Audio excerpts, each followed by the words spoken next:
Hello जय हिंद साथियों, स्वागत है आप सभी का सत्य एक्सीलेंट यूट्यूब चैनल पे। जैसे कि आप सभी को मालूम है, इस चैनल के माध्यम से डेली आपको पेपर सॉल्व कराए जा रहे हैं, क्योंकि आप सभी का एग्जाम जो है काफ़ी करीब आ चुका है। आज की डेट में आपका जो पेपर सॉल्व होने वाला है, सेकेंड ईयर का पेपर सॉल्व होने वाला है प्रैक्टिकल का। आप यहाँ पर पढ़ सकते हैं, ये जो आपका पेपर है सेकेंड ईयर का पेपर है, जिसमें आपका इलेक्ट्रीशियन ट्रेड से जो छात्र आईटीआई कर रहे हैं उनका पेपर है प्रैक्टिकल का, और ये सेकेंड ईयर का है। यहाँ पर आप पढ़ सकते हैं, इसमें साफ तौर पे लिखा भी गया है second year annual examination 2 year trade. कहने का मतलब ये है यहाँ पर कि जो छात्र 2 साल का कोर्स कर रहे हैं और इस बार उनका जो सेकेंड ईयर का एग्जाम है प्रैक्टिकल का, वो जो आपका है इस प्रकार का होने वाला है। और ये जो पेपर मैं सॉल्व कर रहा हूँ ये आपका पिछले साल का पेपर है, जो कि मेरे पास 2-3 और भी पेपर है जो मैं आपको क्रम वाइज एक छोटे छोटे वीडियो के माध्यम से आपको यहाँ पर पेपर सॉल्व करके बताने वाला हूँ कि किस तरह के क्वेश्चन पूछे जा सकते हैं एग्जाम में। उस तरह से यदि आप बहुत ही कम समय में तैयारी करते हैं तो भी आप अच्छे अंक प्राप्त कर पाएंगे। इससे पहले मैंने बहुत सारे पेपर सॉल्व करा दिए, लगभग यहाँ पर 3 या 4 मैंने पेपर सॉल्व करा दिया है जो कि प्रैक्टिकल का था। यदि आपने वो वीडियो नहीं देखा है तो इस वीडियो के डिस्क्रिप्शन बॉक्स में आपको लिंक मिल जाएगा, वहाँ से आप उस वीडियो को देख लीजिएगा। तो चलिए यहाँ पर क्वेश्चन शुरू करते हैं। उससे पहले आप जान लीजिए, ये जो आपका क्वेश्चन है टोटल आपका 250 मार्क का होने वाला है, जिसमें आपको समय दिया जाएगा मात्र 8 घंटे का, और सभी क्वेश्चन आपको करना अनिवार्य है क्योंकि इसमें साफ तौर पे लिखा भी गया है कि अटेम्प्ट ऑल क्वेश्चन। चलिए क्वेश्चन को देखते हैं।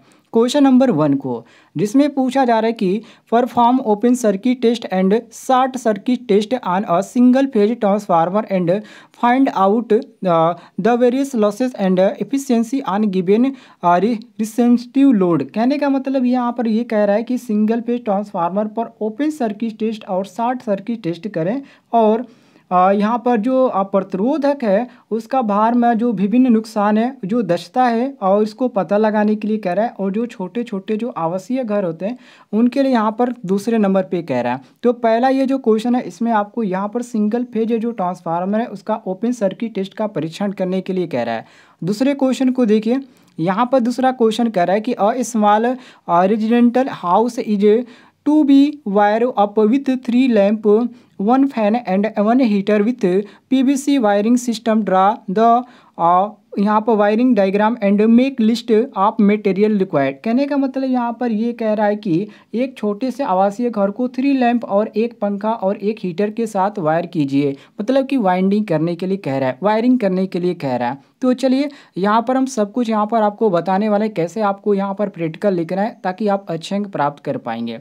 तीसरा क्वेश्चन को देखिए, तीसरे क्वेश्चन में कह रहा है कि the perform load test and given 3 phase induction motor and draw various curve. कहने का मतलब यहाँ पर यह है कि किसी भी यहाँ पर दिए गए 3 फेज मोटर पर लोड टेस्ट करना और विभिन्न कर्व बनाने के लिए यहाँ पर परीक्षण की बात किया जा रहा है। तो यहाँ पर मैं आपको पहले बता देता हूँ, मैंने एक बुक में ढूंढा जो कि यहाँ पर जो क्वेश्चन नंबर 2 था मुझे नहीं मिला। वैसे इसके बारे में जानकारी है, मैं आपको बता दूंगा कैसे लिखना है, लेकिन इसको आप ढूंढ लीजिएगा। क्वेश्चन मैंने बता दिया, आपके पास बुक होगा, अलग अलग यहाँ पर लेखक का बुक होगा, तो आप ढूंढ लीजिएगा, आपको मिल जाएगा।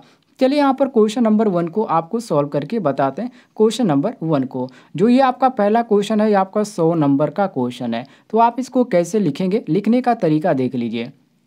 सबसे पहले आपको एक उद्देश्य हेडिंग दागना है। उद्देश्य हेडिंग दागने के बाद आपको इसमें लिखना है, जो कि सिंगल फेज से पूछा गया था, तो इसमें लिखना है सिंगल फेज मतलब 1 फेज ट्रांसफार्मर की लोड विशेषताओं का अध्ययन करना तथा उनकी दक्षता वोल्टेज रेगुलेशन की गणना करना। वैसे यहाँ पर क्वेश्चन में वोल्टेज रेगुलेशन नहीं दिया गया, लेकिन इस इफिशियंसी की बात पूछा गया है, तो यहाँ पर दक्षता आपको लिखना पड़ेगा।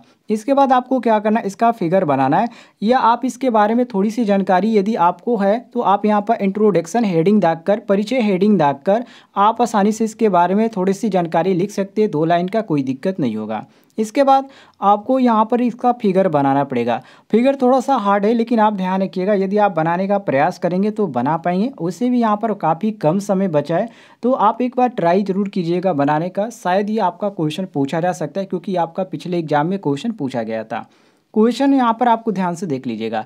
इसके बाद यहाँ पर फिगर बनाने के बाद आपको अगला जो हेडिंग दागना है, आवश्यक साधन या आवश्यक आपको सामग्री। तो इसमें आपका कच्चा माल होगा, इसके बाद यहाँ पर कनेक्टिंग वायर होगा, टेस्टिंग लैंप होगा। ये सारी चीज़ें जो आपकी आ जाएगी आवश्यक साधन के अंतर्गत आ जाएगी। उपकरण और औजार में बात करें तो इसमें आपका प्लायर आ जाएगा, जिसको आप यहाँ पर प्लास बोलते हैं व्यवहारिक भाषा में। इसके बाद यहाँ पर कनेक्टर पेचकस आएगा, और बेल्ट जो मीटर होता है बोल्ट मीटर, उसका उपयोग इसमें होगा। एमआई टाइप आपका होगा यहाँ पर, और यहाँ पर आपका आईसीडीपी स्विच होगा।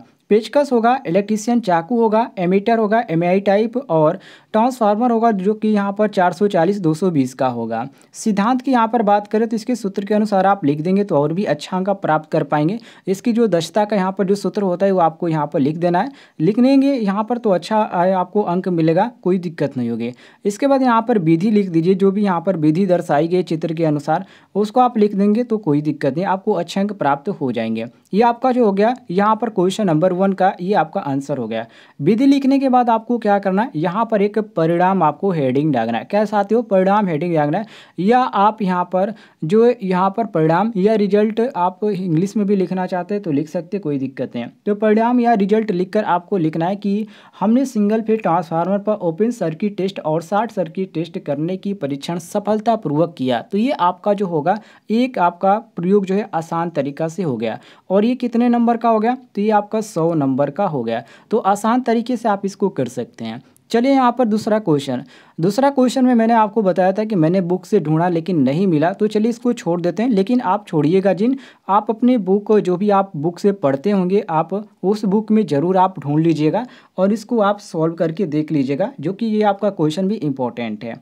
तीसरा क्वेश्चन पे आता है, जिसमें यहाँ पर कह रहा है कि to perform load test and given 3 phase induction motor and draw various curve.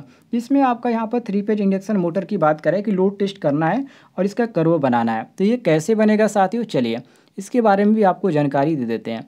जैसे कि आप यहाँ पर देख सकते हैं, ये आपका सबसे पहले उद्देश्य हेडिंग रहेगा, और इसमें आपको लिखना है कि 3 फेज ट्रांसफार्मर की आउटपुट तथा इनपुट ज्ञात करना और लोड विशेषताओं और दक्षता ज्ञात करने का अभ्यास करना। तो यहाँ पर आप इसका दक्षता यदि ज्ञात नहीं करना चाहते तो दक्षता को यहाँ पर हटा दीजिएगा, कोई दिक्कत नहीं है।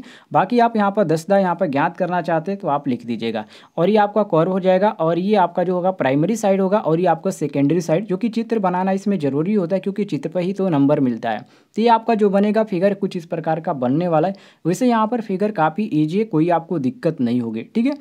अब यहाँ पर देखिए, इसके बाद लिखने के बाद आपको यहाँ पर सामग्री हेडिंग दागना है। सामग्री में आपको लिखना है 3 phase load testing lamp, PVC तार, फ्यूज तार, टेप रोल, और ये सारे जो सामग्री आपको लिखना पड़ेगा। उपकरण में आप किस किस उपकरण का इसमें उपयोग करें, तो इसमें प्लायर्स होगा, पेचकस होगा, उसके बाद यहाँ पर कैन पेचकस होगा, बोल्ट मीटर होगा, इलेक्ट्रीशियन चाकू होगा, एमीटर होगा, इसके बाद आईसीटीपी स्विच होगा, इसके बाद यहाँ पर ट्रांसफार्मर का प्रयोग, जो कि क्वेश्चन में ही कह रहा है कि ट्रांसफार्मर का प्रयोग इसमें होगा, इसमें आप ट्रांसफार्मर का भी प्रयोग कर देंगे।